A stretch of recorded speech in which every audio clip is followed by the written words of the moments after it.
विविध भारती ज्ञानी चालू हो गई। ज्ञानी देवी से ज्ञान सुन ले। ज्ञान की देवी का ज्ञान ये है कि हेलो एवरीवन, गुड मॉर्निंग, ओम नमः शिवाय। तो हम आ गए हैं नर्मदा नदी पर।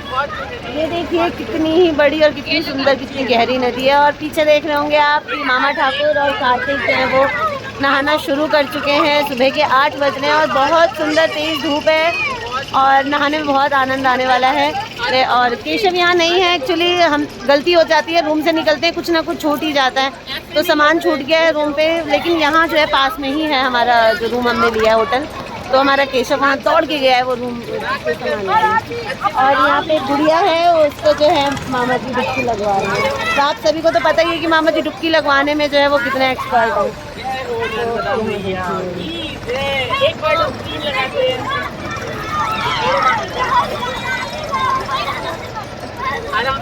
रो रही है वो गुड़िया, उसे बहुत ठंड लग रही है। और वहाँ पीछे दीदी और छोटकी और बउआ है, वहाँ पे सारी तैयारियाँ करते हुए।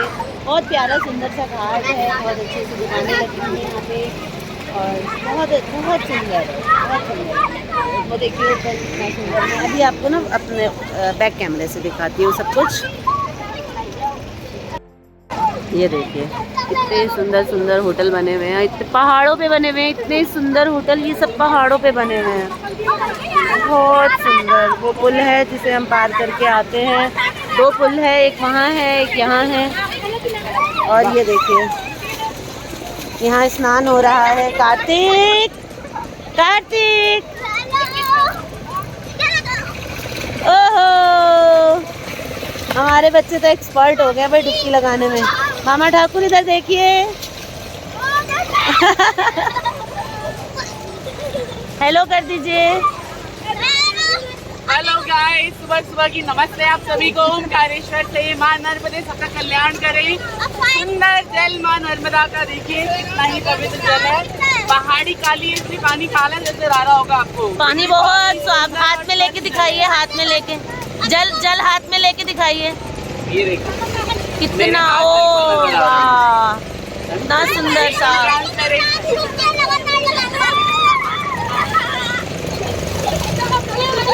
नहीं लगा पाऊंगा।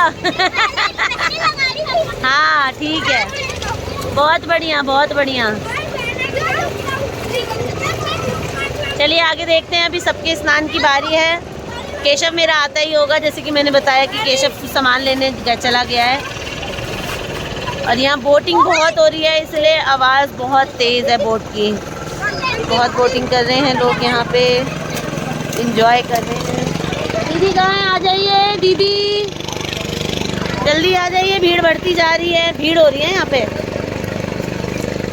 तो हम चलते हैं, देखते हैं दीदी और बउआ कैसी तैयारी कर रहे हैं ना। आप नहाइए। ये आ गए हैं छोटे ठाकुर और छोटी ठाकुराइन नर्मदा नदी में स्नान करते हुए। देखो छोटे ठाकुर नाराज हो गए।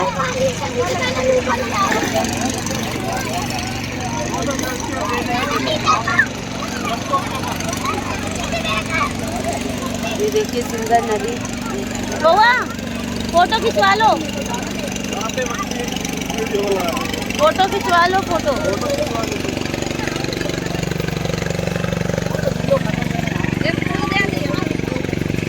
तो छोटे ठाकुर जो है वो नाराज हो गए कि उनकी वीडियो क्यों बनाई जा रही है, और ठाकुराइन को अकेला छोड़ के चले गए, अकेला छोड़ के चले गए, है ना। तो जल्दी जल्दी नहा लो तुम भी, है ना। हाँ ठीक है। कार्तिक को यहाँ पे चंदन लग चुका है, सुंदर सा इस प्यारी सी बच्ची ने लगाया है, और यहाँ पे केशव का लगा रहे हैं। ये तो खुद ही इतनी सुंदर सी बच्ची है, छोटी सी। अच्छा ओम भी लगा दिया, ओम लगा दो। हाँ भाई ये बढ़िया,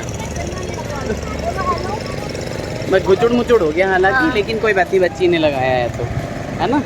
आप मुझे बस ये वाला लगा दो, है ना। 1 सेकेंड, ये रिकॉर्ड करना। ये लग गया।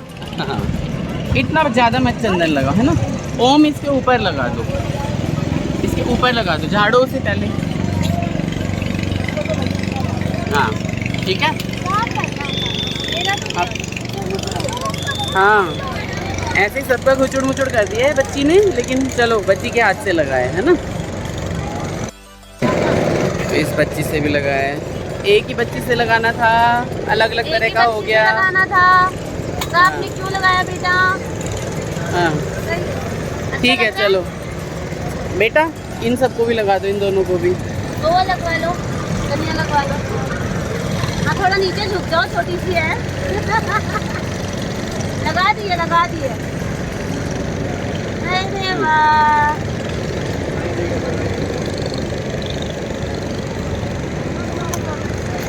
नीचे झुक जाओ।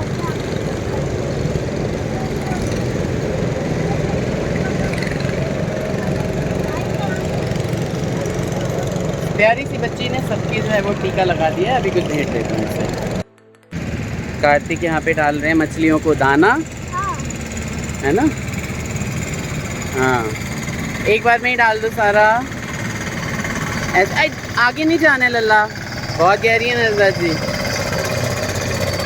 हाँ बस डाल दो बेटा, पीछे आइए ज़रा, पीछे आए, पीछे आओ। कार्तिक ने सारा डाल दिया। हाँ पन्नी मत डालो, पन्नी कूड़ेदान में डाल देना। खा लेंगी आराम से। हाँ फिशेस खा लेंगी, है ना? खुश, हैप्पी। ज़रा सा हम लेट हुए नहीं कि देखिए यहाँ पे कितनी ज़्यादा भीड़ लग गई। श्री ओमकारेश्वर के दर्शन हमने सुबह सुबह नहा के कर लिए थे। 9 बजे के आसपास हम यहाँ पे थे और हमें पूरे 3 घंटे लाइन में लगने के बाद 12 बजे के आसपास हमारा नंबर आया। बहुत ही ज़्यादा भीड़ थी भाई लोगों। आप कभी भी जाएं तो 5 बजे सुबह सुबह नहा के और उसके बाद 6 बजे तक आप आराम से दर्शन कर सकते हैं। उसके बाद जो भीड़ बनना चालू होती है ना, तो वो बढ़ते बढ़ते जो है ना, वो इतनी ज़्यादा भीड़ हो जाती है कि अब हम लोग तो बच्चों के साथ थे और बाकी चीज़ें हो रही थी, तो इसलिए हम ज़्यादा देर हो गए। आप लोग मत लगाना बिल्कुल।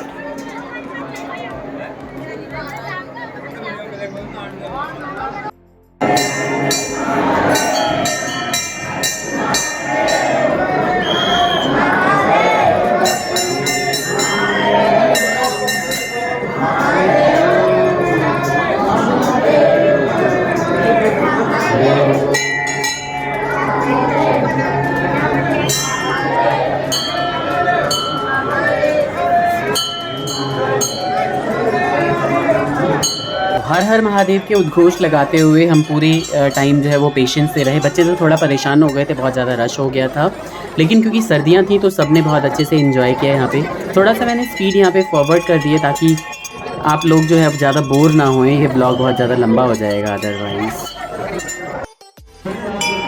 श्री ओमकारेश्वर के बहुत ही मुश्किल से 2-3 घंटे लाइन में लगने के बाद दर्शन हो गए हमारे और हम आए हैं ममलेश्वर दर्शन करने। तो ममलेश्वर ओमकारेश्वर एक ज्योतिर्लिंग बनाते हैं जिनको ओमकारेश्वर कहा जाता है। दोनों ज्योतिर्लिंग के दर्शन किए बिना जो आपके दर्शन अधूरे होते हैं। सुंदर नर्मदा नदी के एक तट पे ओमकारेश्वर है, दूसरे तट पे ममलेश्वर। जब भी आप आएँ यहाँ पे ज़रूर आएँ। कभी भी आप आएँ तो सुबह 5-6 बजे दर्शन कर ले, वरना तो भाई भक्तों की भीड़ तो हमेशा ही आपको सताती रहेगी। अहिल्याबाई होलकर द्वारा बनाया गया पुनर्स्थापित मंदिर है ये, और बहुत ही सुंदर ये मराठा और द्रविड़ शैली का मंदिर है जो कि बहुत ही पुराना है। मुझे इसका पूरा इतिहास नहीं पता, लेकिन क्योंकि इसी स्ट्रक्चर के सारे मंदिर यहाँ पे जो अहिल्याबाई होलकर थी उन्होंने सारा का सारा पुनर्निर्माण करवाया, क्योंकि सारे मंदिर तो तोड़ दिए गए थे। बम बम भोले, बम बम भोले, बम बम भोले, बम बम भोले,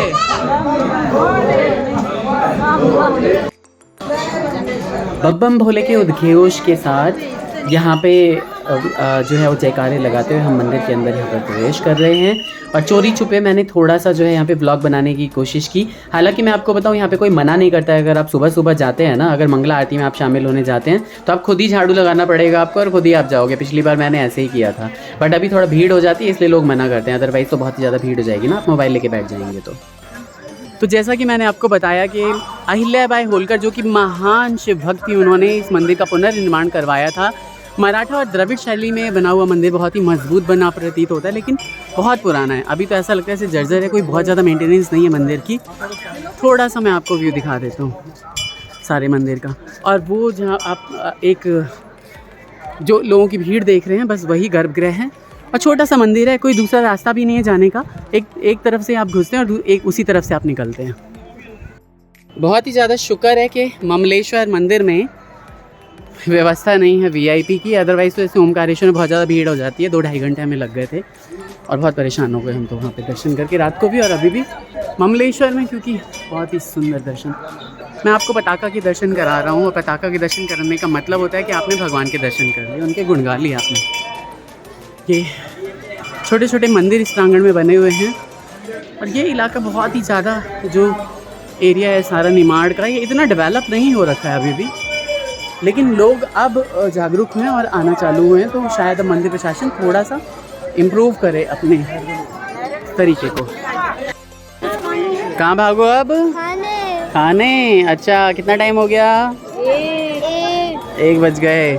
तो मंदिर के पताका के दर्शन आप कर रहे हैं the Thakur family blogs Mithila के माध्यम से। हम लोगों ने बहुत सुंदर दर्शन कर लिए हैं ओमकारेश्वर ममलेश्वर ज्योतिर्लिंग के। आप लोग भी यहाँ पे ज़रूर आएँ, लेकिन जब भी आएँ तो सुबह सुबह दर्शन करें। बहुत ही आनंद, पूरे परिवार के साथ आए, जब भी आए सबको लेके आए, बहुत मजा आता है, बहुत ही ज्यादा। विविध भारती ज्ञानी देवी से ज्ञान सुन लें। ज्ञान की देवी का ज्ञान ये है कि जो भी ज्योतिर्लिंग की यात्रा मैंने की है वो सभी महादेव हम सबकी रक्षा करें। हर हर महादेव। हर हर आप सब भी आए, खूब खुशी से खूब फोटोज खिंचवाएं। बिल्कुल। और इधर बैठे हैं छुटका छुटकी। छुटका छुटकी बउआ, आपका नाम ना छुटकी के चक्कर में छुटका बउआ तो आप थे, अब छुटका भी होगा।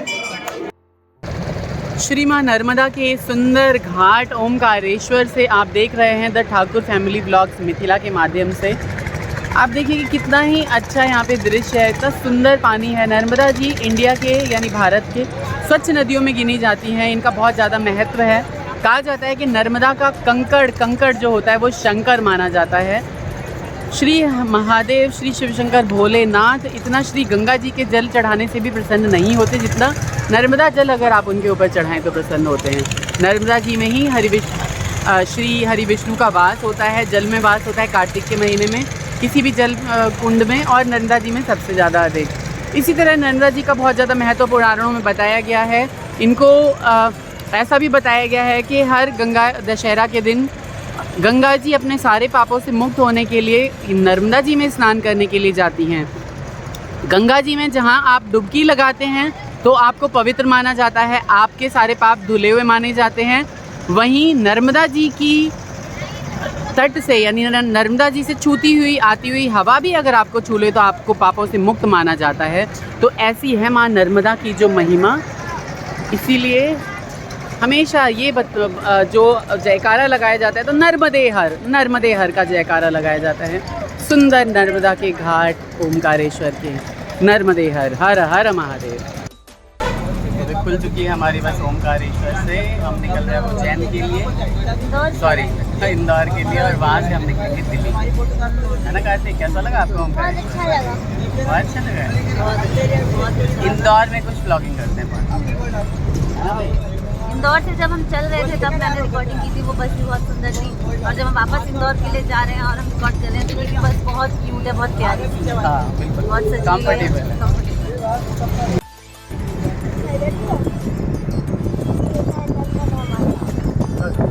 नर्मदा माता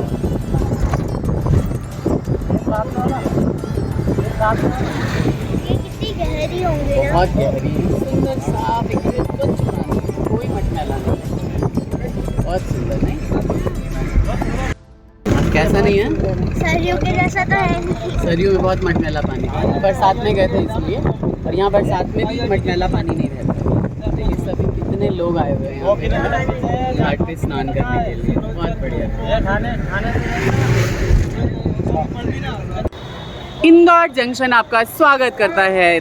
ये पूरे भारत का सबसे ज़्यादा स्वच्छ जो शहर है इंदौर, वहाँ पे हम खड़े हैं। ओमकारेश्वर से जस्ट अभी आए हैं, वहाँ पे कुछ थोड़ा बहुत नाश्ता पानी किया है, इनफैक्ट खाना खा लिया हमने, पराठे खा लिए हैं, और अब चल रहे हैं। ट्रेन में भी बैठ गए। मैं बाहर आया हूँ सिर्फ क्योंकि 5 मिनट बचे हुए थे, मैंने कहा थोड़ी सी ब्लॉगिंग कर लूँ। पूरे रास्ते मेरी ब्लॉगिंग नहीं हुई है, और बहुत ही सुंदर साफ़ सुथरा, जैसा ही शहर है वैसा ही इंदौर का पूरा ही जंक्शन है, बहुत ही ज़्यादा साफ़ सुथरा है। मैं आपको सच बता रहा हूँ कि मुझे बहुत ही अलग एक्सपीरियंस लग रहा है। आप देखिए ना, हर जगह सफाई है, ये सिर्फ दाग पड़े हुए हैं, कहीं पे कोई कचरा नहीं है, कुछ भी नहीं है। आप जहाँ भी देखोगे, ये देखिए ये फुटपाथ, आपको यहाँ से लेके वहाँ तक एक रैपर नहीं मिलेगा। कहीं पे भी गिरता है तो सीधे सीधे उठा के वो डस्टबिन में डाल देते हैं। बहुत ही बढ़िया है यहाँ हर चीज़, आगे भी देखिए कि व्लॉगिंग हम क्या क्या करते हैं। प्लेटफॉर्म पे जा रहा हूँ अभी मैं, अमरूद लेने आ गया था, बाहर कुछ भी मिल नहीं रहा था तो मैंने कहा अमरूद ले लूँ। बच्चों के लिए यहाँ पे उसे जाम बोलते हैं। बहुत ही बढ़िया। प्लेटफॉर्म नंबर 1 पे मैं खड़ा हूँ इंदौर जंक्शन के। बहुत ही साफ़ सुथरा प्लेटफॉर्म, आप इसे देख सकते हैं। ज़रा सा कुछ होता है, थोड़ी लिटरिंग होती है, सफाई कर दी जाती है। 8 मिनट बचे ट्रेन के छूटने में। ये प्लेटफॉर्म नंबर 1 है। 3 पे जाना है मुझे, वहाँ जाके देखता हूँ, ट्रेन चलते हुए दिखाता हूँ आपको। आइए मेरे साथ बने रहिए। यहाँ पे मैं खड़ा हूँ प्लेटफॉर्म नंबर 3 पे। हमारी ट्रेन यहाँ पे खड़ी हुई है। बहुत ही जल्दी हमने 4-5 दिनों के अंदर ही टिकट बुक कराई थी, इसलिए हमें स्लीपर क्लास में ही टिकट मिली है। लेकिन कोई नहीं, मुझे ये क्लास अच्छी लगती है इस रूट की जर्नी के लिए, जहाँ पे ये ट्रेन जो है वो राजस्थान की तरफ से जाती है। तो बिल्कुल भी कोई रश नहीं होता इस ट्रेन के अंदर। आप देखिए प्लेटफॉर्म, भाई मैं तो टाइम नहीं मिल पाया। मुझे लगता है कि सिर्फ इंदौर घूमने के लिए एक बार मुझे ज़रूर आना चाहिए और मैं जल्दी आऊँगा। मुझे लगता है कि मुझे जल्दी बुलाया जाएगा इंदौर के द्वारा। यहाँ पे एकदम ही मज़ा आ गया यहाँ पे आके। मतलब सच में भारत में ऐसा ही होना चाहिए कि हम लोग भी जागरूक रहें और सफाई कर्मचारी भी जागरूक रहें, ताकि ये साफ़ सफाई बनी रहे।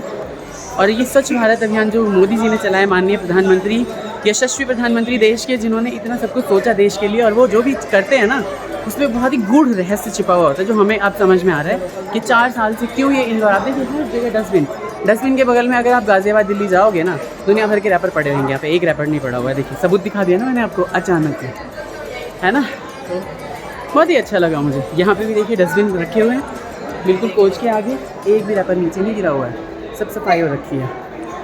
तो इसी तरह प्लीज़ हम साफ़ सफाई रखें और अपने पूरे देश को साफ़ करते रहें।